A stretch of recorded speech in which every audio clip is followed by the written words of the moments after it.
Hey everybody, Annette Dion here. It's time for Off the Ledge. You can see it's a bright sunny day outside.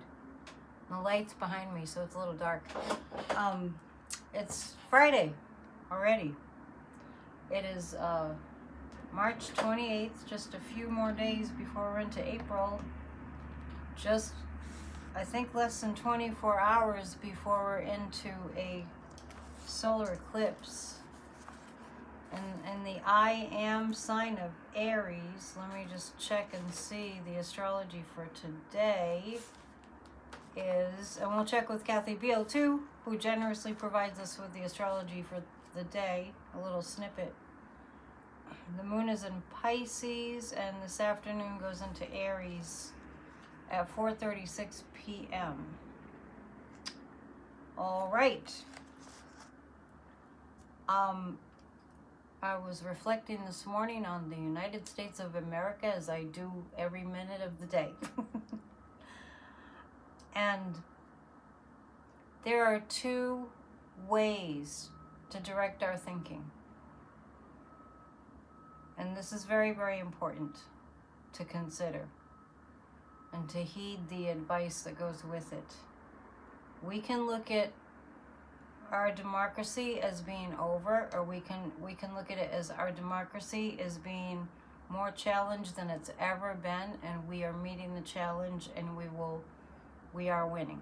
Okay, I know that it's really easy to go down the road of democracy is over, but that's what the tyrants need you to believe. And once you get on board onto that train, well, first of all, you would regret it instantly. It's like a very bad marriage. I meet people that met their partner and decided to marry, and they knew it was the wrong thing, right? So let's stop the trajectory of being on the train of we're doomed, it's all over. I mean, how dare we? And, we could say that's allowed for a minute or two or 5, but stop that. The United States of America has been through so much and has emerged victorious and triumphant through so much. So we're made of grit. We're made of fighting the good fight, like the Ukrainians are doing, for the rights of us and all generations that follow to live with life, liberty, and the pursuit of happiness, with the right to study what they want to study, to be who they want to be, to serve society. We were founded on that, and we don't just let it go. I know a lot of things have gone askew, to say the least. When we get into complaining mode, we're out of creative mode.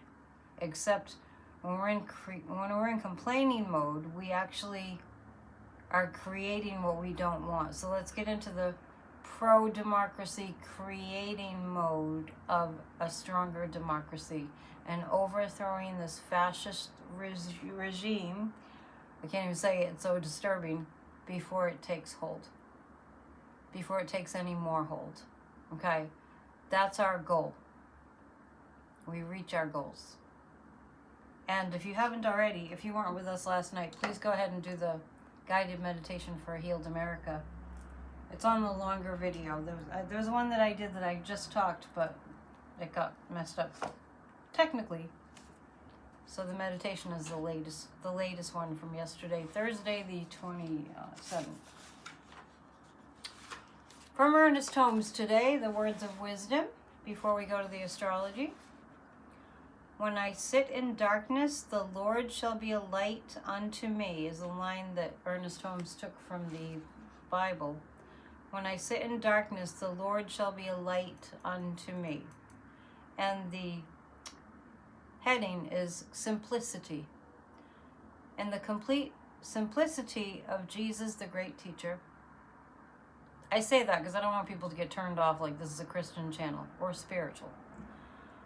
In the complete simplicity of Jesus, we find thoughts more profound than those of the world's greatest philosophers, yet so simply stated. As thou hast believed, so be it done unto thee. I was just saying that. What is this but saying there is a power greater than we are, and we can use it? All the art, all the science, and all the wit of humankind can neither add nor take from life itself. We are obliged to assume that there is a presence or a principle, a creative power, an intelligence that responds to our word. But let us not try to be profound about this or put on a long and sober face as though we were carrying around some mystery too great to bear. Rather, let us accept the simple fact that with utmost simplicity, and let us believe and believe in our hearts that which the intellect cannot and need not explain, the mystery of life. For all the rational analysis and all the apparent synthesis of every analysis known to the mind of man has not and cannot and never will explain life. The divine gift is made, and as we awake to the realization of it, it is ours. This is the only secret of any power we may possess, though in reality we do not possess the power at all.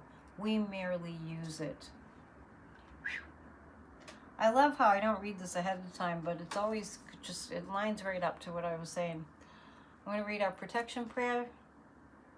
The light of God surrounds us. The love of God enfolds us.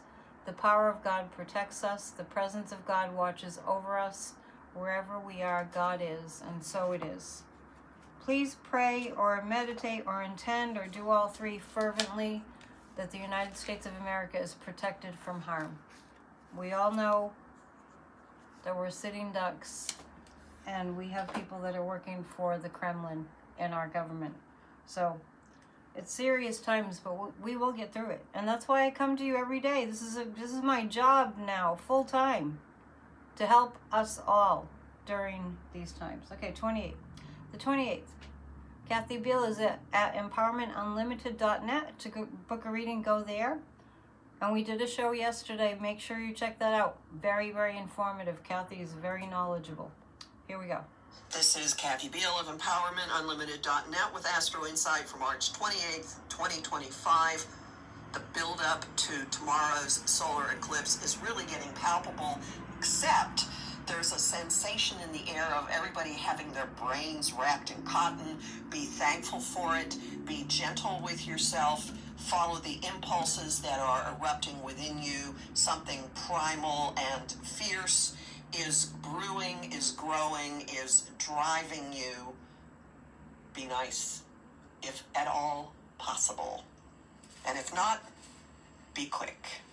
That's all for now. It's easy to be nice. It's nice to be nice. My dad used to always say that. It's nice to be nice. So, understanding that there's a strength and softness.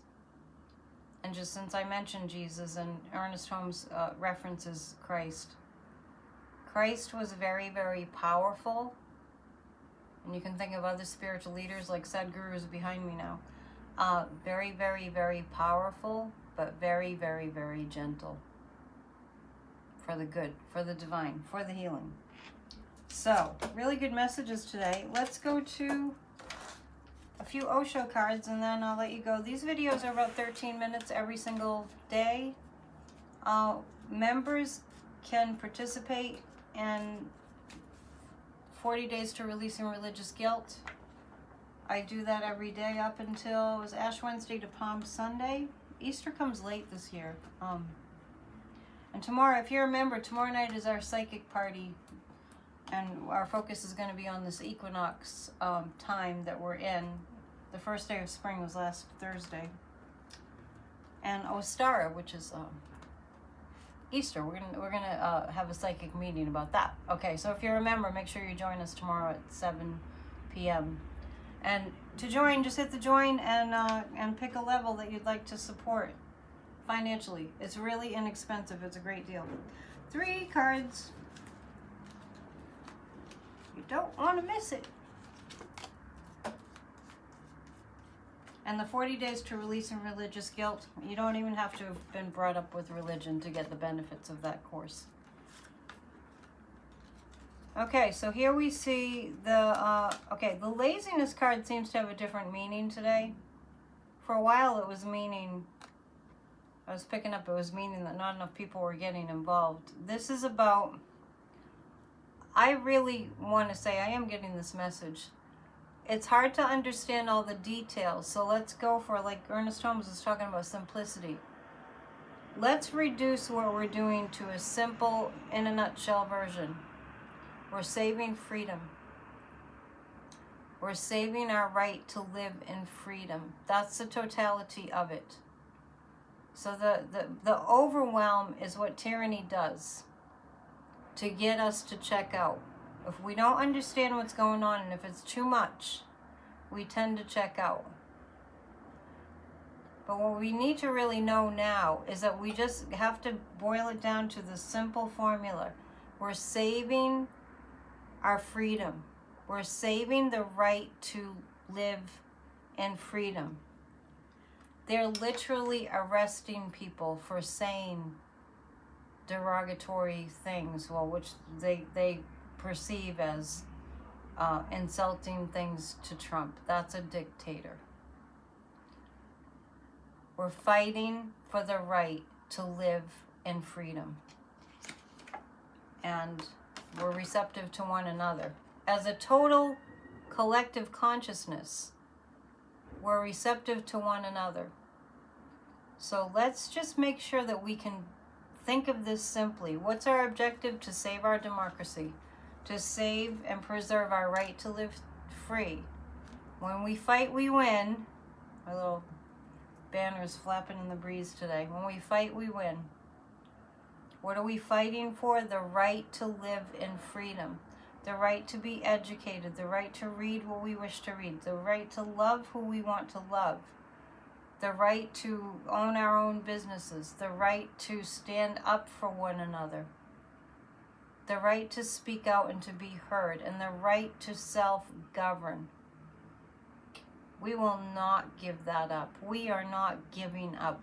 Why would we give up? It doesn't make any sense. Remember, next weekend, April 5th, is a big protest rally day. Consider going to a rally if that feels like the way that you want to participate. Don't listen to the fear-mongering. There have been plenty of rallies going on, and we're good. But if you can count on the fascists to scare the hell out of you, or attempt to tell you, and some other people do this too, to tell you, oh, it's too dangerous. No. That's what this country was founded on. So let's keep the faith, stick together. We are exponentially more powerful than the fascists. They want to gaslight everyone into thinking differently. Please do the meditation from last night. It did have something to do with going into the fake news energetically and breaking and disassembling that gently. All right, we'll see you soon. Tonight's PNN. Namaste.